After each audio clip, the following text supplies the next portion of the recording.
Camels, the cigarette that's first in the service, presents from the 6th Ferrying Group Air Transport Command at Long Beach, California, the Abbott and Costello program. With the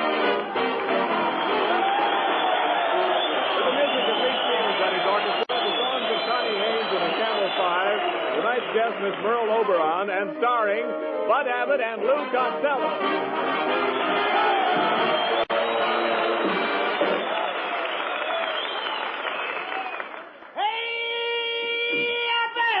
Oh, come on. What's the matter with you, Costello? Hey, Abbott, I want to ask you a very personal question. What is it? Do you think I'm fat? Well, I'd say you were on the plump side. Why do you ask? Well, I was over by one of those big hangars. I was standing next to a blimp.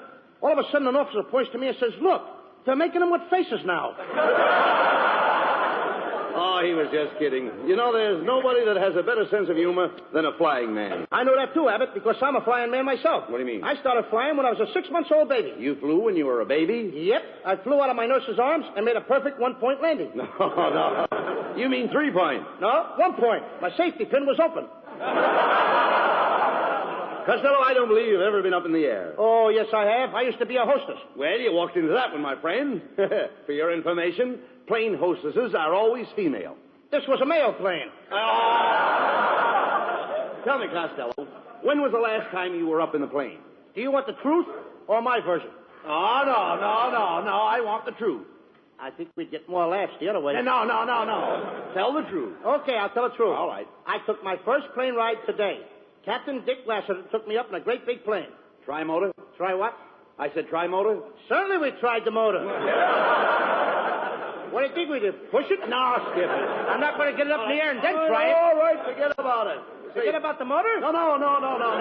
The other thing. By the way, what kind of a pilot is he? Was he flying blind? No, he was perfectly sober. What a dope. Of course he was sober. Well, never mind that. You know, Lou, I wonder what these boys down here at Long Beach do when they go on leave. Well, I saw a bunch of the boys down at the beach with their girlfriends. Did they go down there to spoon? Well, they didn't go down there to wash their socks. Well, here's Ken Niles. I've been waiting to see you, Ken. I was wondering what your wife thought of the picture we made last week. That's right, Niles. What did she think of my acting? Well, I don't mind telling you that she absolutely raved. She raved, eh? Yes. They took her away the next morning. What's so funny about that? Did you make that up yourself? Yeah, out of my head. You certainly are. Now, I hate that guy. Well, I know you do, but quit arguing, Costello. I want to hear more about the picture. Did you read any reviews, Ken? Yeah, sure. The Druggist Weekly gave the picture 4 aspirins. See what happens, don't you? He's got the band framed up. Certainly he's got the band framed. That wasn't a funny line. There was nothing funny about that, brother. Oh, can you imagine that? Listen, Ken, I read all the reviews. And even Mrs. Roosevelt mentioned our picture in her column. What did she say? She said, "My day was ruined." Right. That's the one line I don't know why they got it in there. Wait a minute, look. Lou, didn't we get any compliments at all? Oh, sure. We got one cheer that I remember. Where from? The Bronx. The Bronx? You know, in Hitler's face without music. Oh, yeah. Well, maybe we should give up the idea of producing our own pictures, though. Don't you be silly. No. Perfume Pictures Incorporated is here to stay. And I'm ready to start another picture right now. Push the button for my secretary. Okay. Hey. What's the idea of a horn for a buzzer? She used to be a waitress in a drive-in. Oh. Oh, boss, I'm sorry I was late this morning. Are you doing anything tonight? Why, no, not a thing. Then try and get here on time tomorrow morning. It's a fine secretary. How did you get a job here? I used to be in pictures. I played in The Way of All Flesh. What part did you play? One of the meatballs.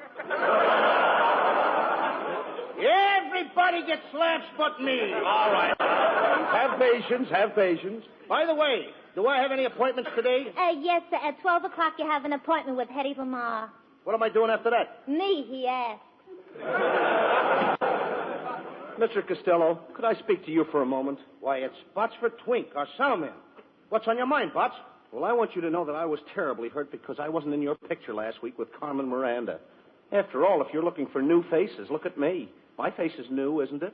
Oh, very new. In fact, your whole head has only been slightly used. Please give me a chance, Mr. Costello. I really do have a lot of talent.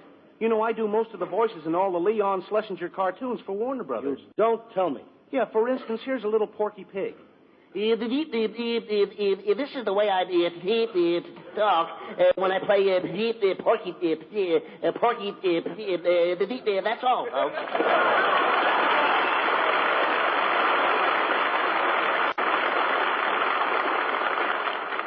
I'll play Porky for you for $1,000. What are you talking about? Warner Brothers don't pay you that.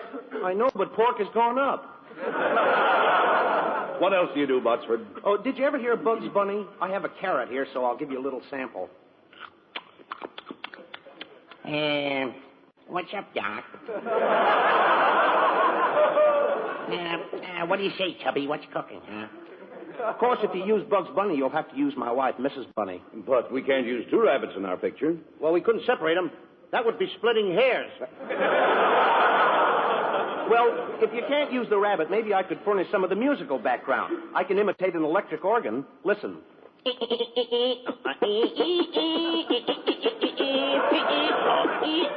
Clever, ain't he? Do you call it an organ? Now listen, Botsford. I can't use any of that stuff in my picture. Now, will you get out of here? Now look what you did. Now look what you did. Now look what you did. Every time you yell at me, I get the hiccups. When you yell at me, he gets that. Why do you yell? How did I know? Did I know that when I talk loud, he gets the hiccups? Costello. Did I know that? Well, don't yell at him. Do All right. something for the poor fellow. Please, Botsford. I said, talk nice to him. Botsford, I'm talking low and easy. Now, take it easy. No more hiccups. That brings him out of it. That brings him out of it. Does it? I didn't know that. All right, take it easy. How do you feel? Better now. Oh, you do? I feel fine. Oh, am I glad of that, Abbott. Now, let's get back to this picture. But, Mr. Costello, are you sure you can't use the organ? Botsford, how many times do I have to tell you that I don't... Please. I started him again, didn't I? You see what I told you? I know what I'm doing. Get him out of here!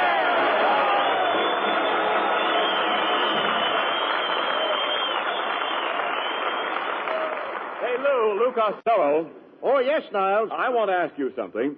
Do you know anything about winter sports? Are you kidding? I'm one of the best ski jumpers in the country. Really? Sure. Last winter at Lake Placid, I made my biggest jump. Yeah? I climbed up to the top of the slide. Thousands of people were looking up at me. Yeah? And when I leaped into the air, I went down at 60 miles an hour, and I made a sensational jump up 200 feet. 200 feet? Yep. And I could have even gone further if there was snow. Oh, Lou. much better tonight. Thank you.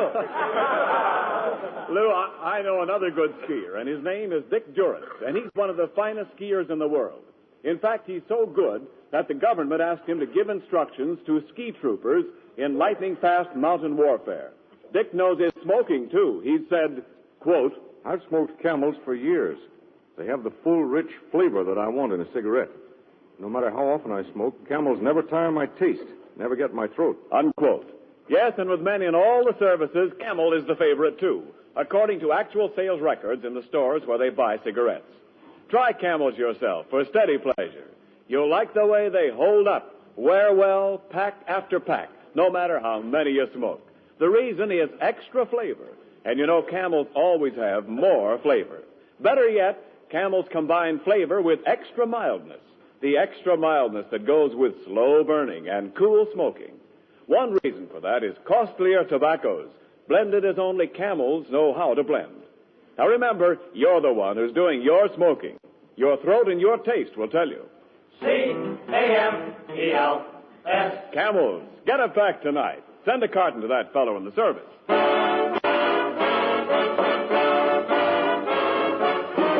Lee Stevens, the orchestra, and the Camel 5 with a new treatment for an old tune by the light of the silvery moon.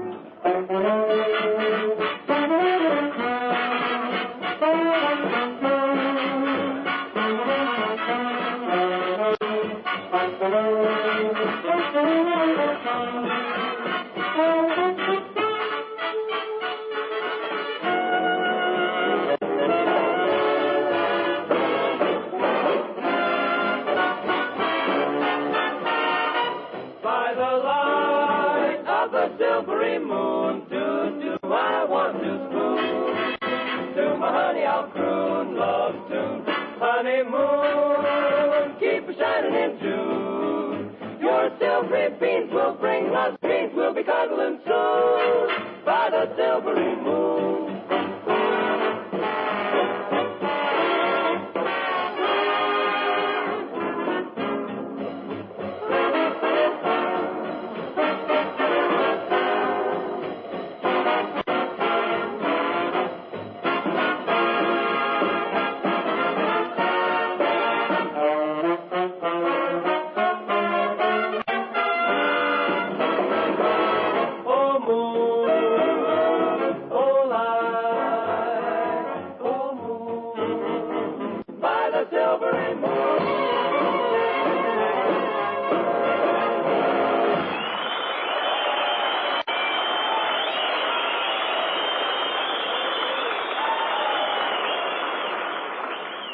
Costello, we can't hold up production on your new picture any longer. Now, we've got to get a leading lady. How about giving that secretary of yours a chance? She has blue eyes and blonde hair. And a Supreme Court figure. What do you mean, a Supreme Court figure? A Supreme Court figure? What do you No mean? appeal. Oh! Besides, I phoned Merle Oberon about playing a leading part. You did? Yes. I picked up the receiver and I said, Merle, darling. Merle, sweetheart. Merle, my love. And then? Then I dialed her number. Merle Oberon. Merle Oberon would be swell in our picture. You know, and I sent for a new fashion designer. What is this that just popped in here? What happened? Well, now, wait a minute. I sent for a new fashion designer. Is that it? Now he's in. Come in. Good evening, gentlemen. I'm your new fashion designer. Pierre, you Pierre.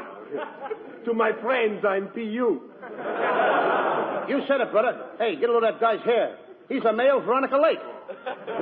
Pierre, this is Lou Costello. Oh, how do you do, Mr. Costello? Thank you, sir. You are just the man I'm looking at. I've not seen you in a long distance.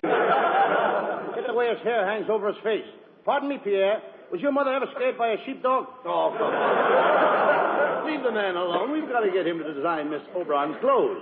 Now, no more remarks about his hair. Looks like a palm tree in a high wind, doesn't it? Well, Mr. Costello, I admit that my hair is a standing joke. Well, it needs a new switch. I don't know what's wrong there. Keep quiet. We must have Miss Oberon's wardrobe designed before she gets here. Pierre, would you mind telling us some of your ideas on women's clothes? Oh, not at all.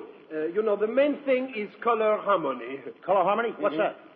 Well, it's very simple, Mr. Costello. For instance, if you were carrying a pink bag, you would not wear a green dress, would you? Oh, gracious, no. I wouldn't dare. Why, I'd be the laughing stock of my sewing circle. All right, come on, never mind. What kind of line is that to get me a big man? Forget it. Skip those things. Come here, Pierre. Now, with a shortage of materials, how about something plain for Miss Oberon to wear? We'll call it a defense dress. How about that? How about making it out of barbed wire? That isn't defense. It ain't exactly an invitation. Go ahead, Pierre. Suggest a dress for Merle Oberon. Something that she can wear in our picture. Well, being a brunette, I would suggest that I make Miss Oberon a gown of apple green with a peach skirt, lemon trimmings, plum ruffles, an orange belt, and a tangerine scarf. Huh? That ain't a dress. That's a fruit salad. Nevertheless, that sounds fine. Now, what about Merle's hat? Well, the hat should be very simple but very smart. Do you think the boys in camp here would like Miss Oberon in a hat that has 3 roses and a ribbon on the side? Huh? No, they'd rather have 4 roses with a chaser on the side. Now, get out of here, and I'll design the clothes myself. Oh, Costello, you can't design clothes. Is that so? I just invented a ladies' leg paint that takes the place of stockings. It even covers the knees. It disguises the knees? You said it. You can hardly recognize the old joints. Well, we let Merle Oberon design her own clothes for the picture. What do you say? Yes, and I'm just the girl who can do it. Now listen, kid, you keep out of this. Look who it is. It's Merle Oberon.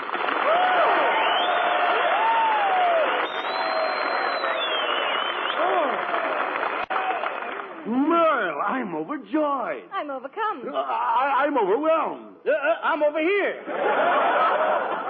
Merle, I've always been in love with you. You're so beautiful. Can I give you a kiss? Well, all right, but just one.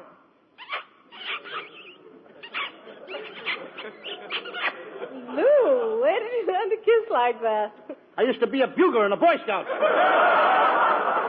Now, look, if you folks don't mind, we'll go over the script of the picture that you are going to play tonight. It's a story of the knights of old. Merle, you play a beautiful princess. And you wear a hoop skirt. A hoop skirt? Yeah, a hoop skirt. That's a parachute with legs. Costello plays the part of a knight. He's in love with you.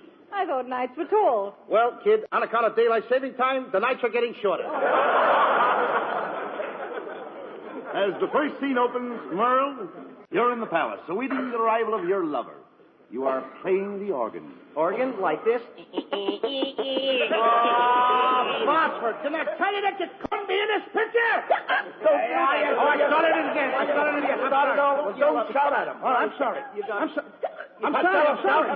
All right, I'm sorry. I'm talking nice and easy. Relax. Take it easy. All right, Botsford. Shout at him anymore. I'm talking nice. How easy can I talk? I'm okay. I'm sorry, Botsford. I'm very sorry. I'm okay now, Mr. Costello. Oh, I'm glad you are. Now keep out of the picture. You did it again. Don't yell at me. Sorry, Botsford, I'm sorry. Will you please put a gag in his mouth? Put a gag in his mouth. If I had a gag, I'd tell it myself. Come on, let's get back to this story. Costello, as a knight, your costume is a suit of armor. That's right, Lou. You wear an iron coat, an iron vest, and iron trousers. In fact, you wear a whole iron suit. Where do I get it pressed? At Lockheed? Now, your suit may become rusty, so you better keep yourself well oiled. I'd have to be oiled to make love to you in an iron suit. Merle, you walk out on the balcony. Yes, and I sneak right up to it. How'd you get across the moat? I caught the guard with his bridges down. Then we have the big scene where Costello serenades you with a song of love. And, Lou, I will drop a flower on you. In a mad moment of love? No, in a pot. Now, Merle, you signal that the coast is clear. And Costello, you climb the balcony. You reach Merle's side. You're panting from the long climb in that suit of armor. Yes, that's it. You gaze into her eyes. Remember, this is your big chance. Never mind, no more pants. Never mind that. There's emotion in your voice. As you stand there in your iron suit, what do you say to her? Hey, kid, have you got a can opener?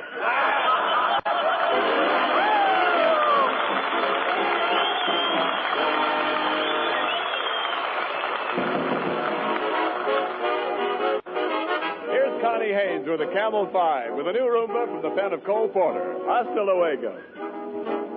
In a small cantina on an island far, Senorita Lena sang a song to a hot guitar. All the ding-dong dandies used to gather about when the lovely Lena, Lady Vina, would give in and give out. Hasta luego.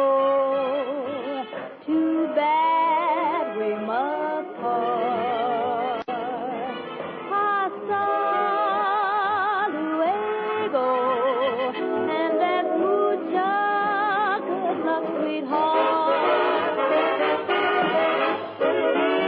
Once they'd married Lena, and her rich old guy moved to Pasadena, where the best people go to die.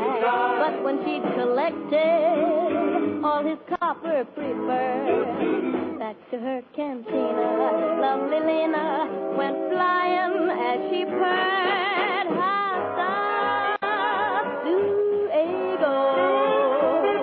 Too bad we must part. Hasta luego.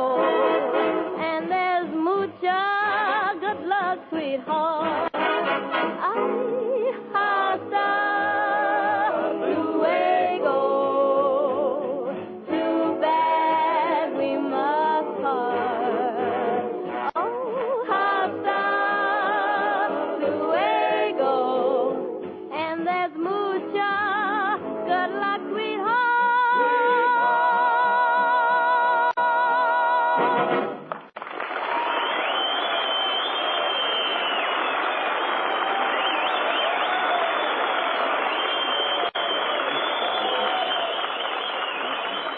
And now, ladies and gentlemen, Perfume Pictures Incorporated presents the great costume drama entitled The Brave Knight Cut Off the Dragon's Tail, or The Dragon Isn't Waggin' Anymore. The beautiful Princess Guinevere is played by Merle Oberon.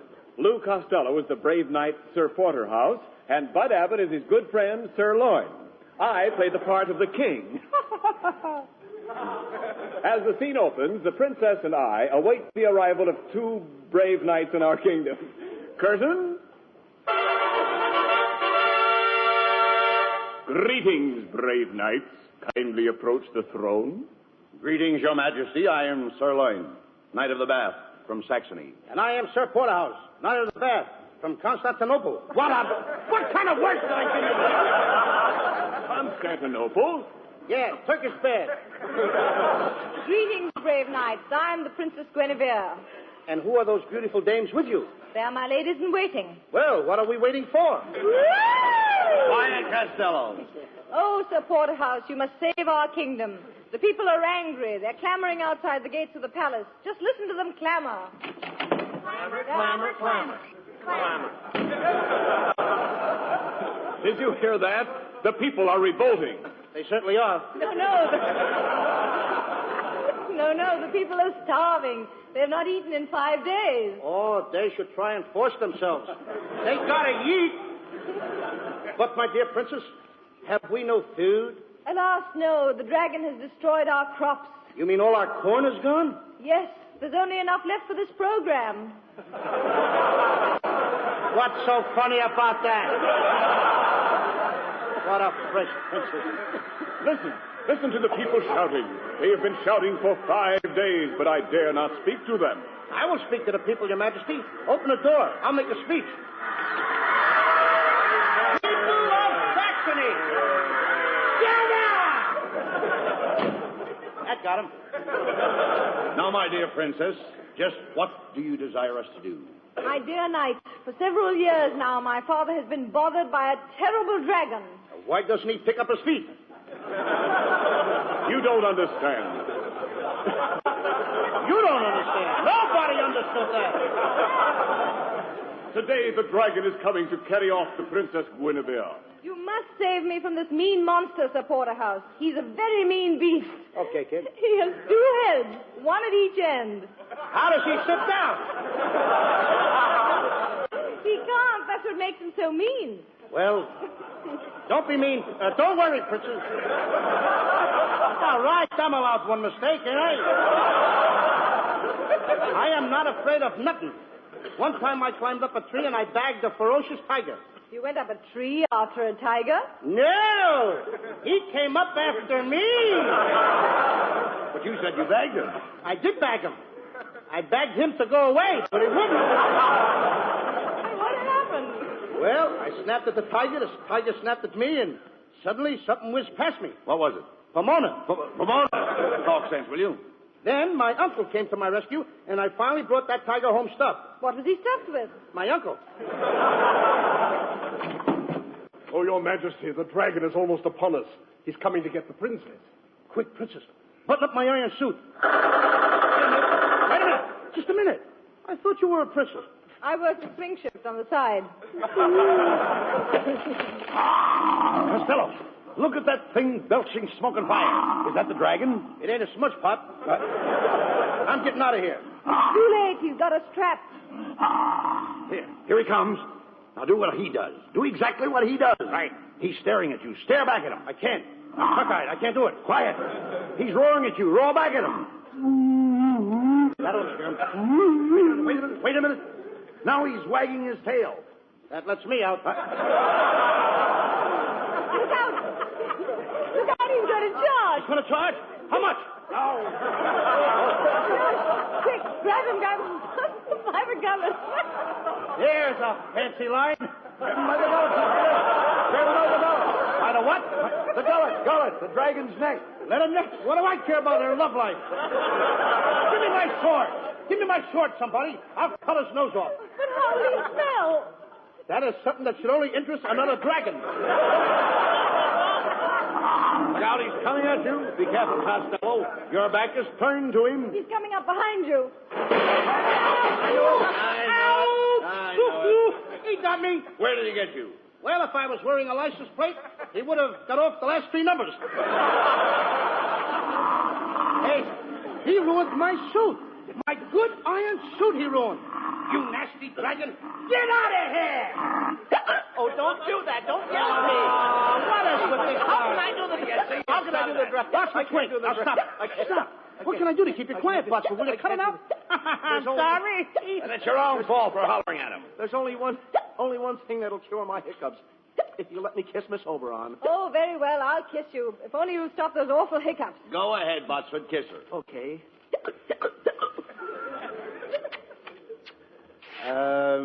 How do you feel now, Botsford? Oh, I feel fine. But, what? That's all, folks.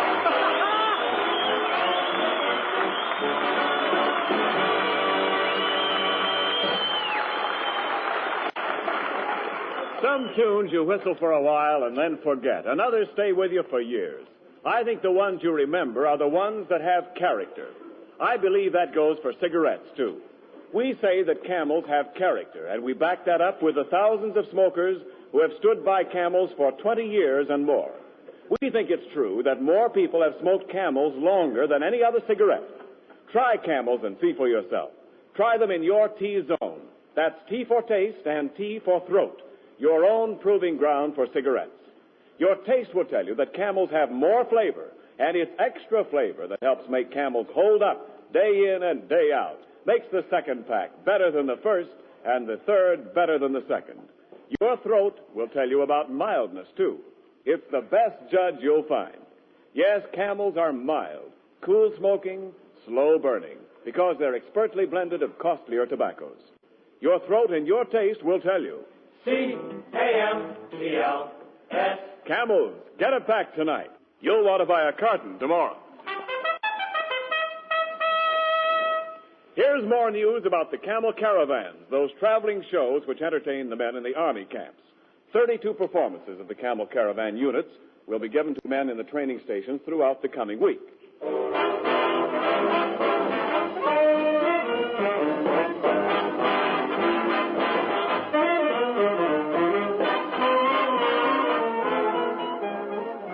And now here are Bud Abbott and Lou Costello with a final word. Thanks, Ken. Ladies and gentlemen, it's really been a thrill for Bud and me to do this program from the Ferry and Command Air Base here at Long Beach. And an added thrill to be here with Merle Oberon. Thank you, Lou. I had a wonderful time, and it's been lots of fun. That's right, Merle. And we'd like to extend our sincere thanks to Colonel Ralph E. Spake, Lieutenant Colonel John P. Frame, Jr., and their splendid staff of officers for the opportunity to make this visit. Next week, we'll be back in Hollywood on Thanksgiving Day. In addition to the regular gang, we'll have as our guest Herbert Marshall. And we do hope you'll all join us. Until next Thursday, Bud and I wish you all a very pleasant good night.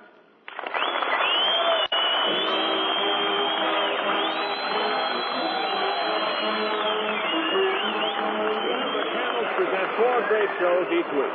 Tomorrow night, the Camel Caravan with Lanny Ross, Xavier Cugat, Herb Schreiner, Lou Lair, and their guest star, Bob Hope. Saturday night, Thanks to the Yanks with Bob Hawke. Monday night, Blondie, and next Thursday at the same time, Abbott and Costello with their guest, Herbert Marshall. Our broadcast this evening was from the 6th Ferrying Group, Air Transport Command at Long Beach, and does not constitute an endorsement of our product by the War Department, as they do not endorse any product. The Army has also requested us to make this announcement to all men of 18 and 19. There is a serious need for young men, so serious that the Army is willing to let men of 18 and 19 choose whatever branch of service they desire. Go to your nearest Army recruiting office or induction station tomorrow. Learn about the jobs the Army has open in 13 different branches, all explained by men who know these jobs inside and out. Listen to the Camel Caravan tomorrow night with Lanny Ross, Xavier Cugat, Herb Schreiner, Lou Lair, and their guest star, Bob Hope. And now this is Ken Niles wishing you all good night.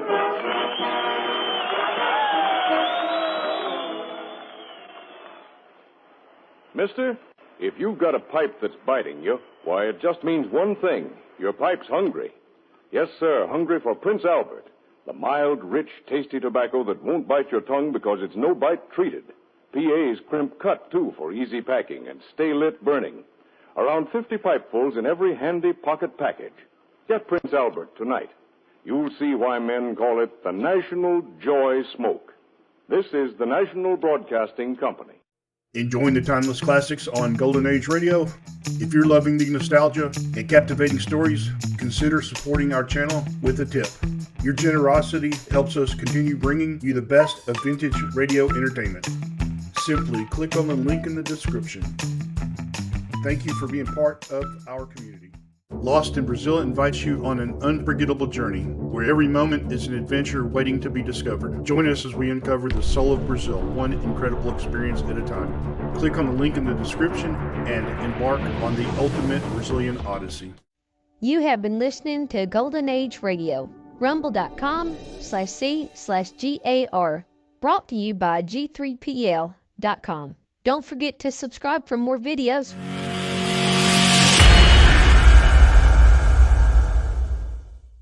I would like to extend my sincere gratitude to Old Time Radio Research Group for their remarkable efforts in preserving and archiving the captivating world of old-time radio programs. Their dedication to safeguarding these precious audio gems ensures that future generations can relish the enchanting stories, music, and entertainment of the past. Their invaluable contribution allows us to step back in time and experience the magic of radio history firsthand. Their link is in the description below.